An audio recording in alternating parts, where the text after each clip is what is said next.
সম্পূর্ণ নেশায় ডুবে গেছে। নাইট ক্লাবে যাচ্ছে, ওই ধরনের মেয়েদেরকে ভাড়া করে নিয়ে আসতেছে। মেয়েটা বলতেছে যে আমাকে ওরা ভাড়া করে নিয়ে গেছে, কিন্তু ওরা আমাকে টাকা দেয়নি। মামুনরা তো প্রায় 7-8 জন গিয়েছে। যে তারও আগে থেকে আমি দেখছি যে সে মার্চ থেকে নিয়ে মে মাস পর্যন্ত সে সম্পূর্ণ নেশায় ডুবে গেছে। একদম মানে টোটালি সারাক্ষণ সে নাইট ক্লাবে যাচ্ছে এবং বাজে সঙ্গদের সাথে মিশতেছে, ওই ধরনের মেয়েদেরকে ভাড়া করে নিয়ে আসতেছে। একদম খুব এক্সট্রিম খারাপ অবস্থা। তো তখন আমি ওকে বলেছি তুমি এগুলো তোমাকে ছাড়তে হবে। আপনি এগুলো জানলেন কিভাবে? এই যে 1 মাস দেখছি তো আমি।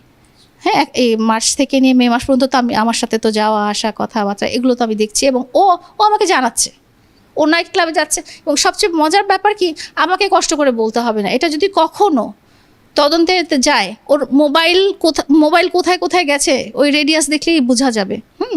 এবং আপনারা শুনলে অবাক হবেন, ও আমার কাছ থেকে মুক্তি চায়। তাহলে তুমি আমার বাসায় আসো কেন? তুমি আমার গাড়ি ইউজ করো কেন? ও বগুড়ায় যে 7 দিন থেকে আসছে, হ্যাঁ, তার কোন বন্ধুর বিয়েতে গেছে, নাচানাচি দেখেছেন আপনারা, সেখানে সে আমার গাড়ি নিয়ে গেছে।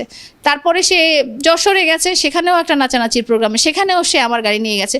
সে নরসিংদীতে গেছে মদ খাওয়ার জন্য, আমার গাড়ি নিয়ে গেছে। তুমি আমার কাছ থেকে মুক্তি চাও, কিন্তু আমার ধন সম্পদ, আমার প্রপার্টি এগুলো ইউজ করতে চাও। এটা কি ধরনের চাওয়া? তো আমার কথা হচ্ছে, তুমি আমার লাইফ পার্টনার, ঠিক আছে, কাগজ ঠিক হয়নি, কাগজ ঠিক করা যাবে, যে কোনো সময় করা যাবে। আমি ঠিক থাকলে দুনিয়া সব কিছুই ঠিক থাকবে। হ্যাঁ, লিগালাইজ করা যাবে, যেহেতু আমরা এতদিন জেনেই আসি হাজব্যান্ড ওয়াইফ। তুমি রেজিস্ট্রি করো না, অনলাইন রেজিস্ট্রি করা যাবে। কিন্তু কথা হচ্ছে, তুমি যদি এরকম মদ্যপ থাকো, তুমি যদি এরকম মাতাল থাকো, তুমি যদি এরকম মেয়েদেরকে নিয়ে নষ্টামি করো, তাহলে আমি তোমার জন্য কেন এত টাকা খরচ করে আমি জলছিরিতে তোমার জন্য আমি জমি কিনে দেবো? কেন আমি তোমাকে বসুন্ধরায় ফ্ল্যাট কিনে দেবো? তোমাকে তো আগে ঠিক হতে হবে। এটা নিয়েই কথা। তার মধ্যে যেটা হলো যে 15 দিন আগে আমার কাছে ছবিগুলো আসলো এবং মেসেজ আসলো। সেটা হচ্ছে যে সে নরসিংদীতে গিয়েছে, ওই যে বললাম আমার গাড়ি নিয়ে গেছে। কক্সবাজারে যখন আসছে, সেখানেও মানে কি বলবো, মেসেজ আসার পরে মেসেজে লিখে পাঠানো হলো, যেগুলো আপনারা হয়তো দেখেছেন।